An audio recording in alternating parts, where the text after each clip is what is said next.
Today we're going to talk about the Ford prototype that would have been right at home in High Times magazine.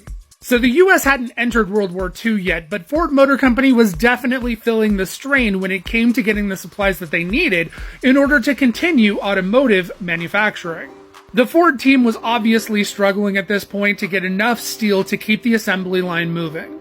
Now, I honestly think that because Edsel was still heavily involved in running Ford Motor Company, even though his dad was basically using him as a puppet, he realized that there was something that we're going to have to do. And what he did was come up with a completely new way to make an automotive body.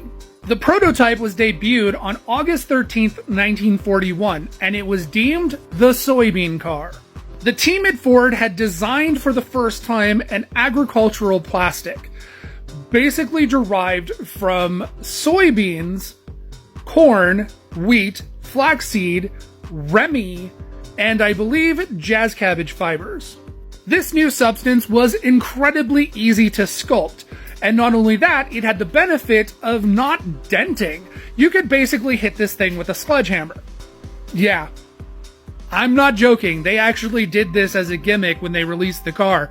They had a Ford employee take a sledgehammer to the actual plastic, and it did phenomenally well under the abuse. Now, the car may not have been one of the prettiest cars ever designed, but it wasn't designed to be pretty. It was designed to be as light and fuel efficient as possible. Keep in mind, although common now, this was 1941. And big cars were the norm. Now here's a shot of the prototype before they added the brand new agricultural plastic shell for the body. It's pretty neat, and you can actually see the flathead in it.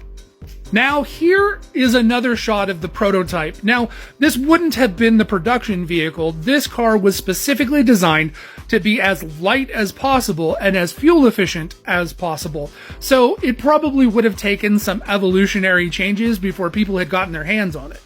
But for 1941, this is actually pretty impressive.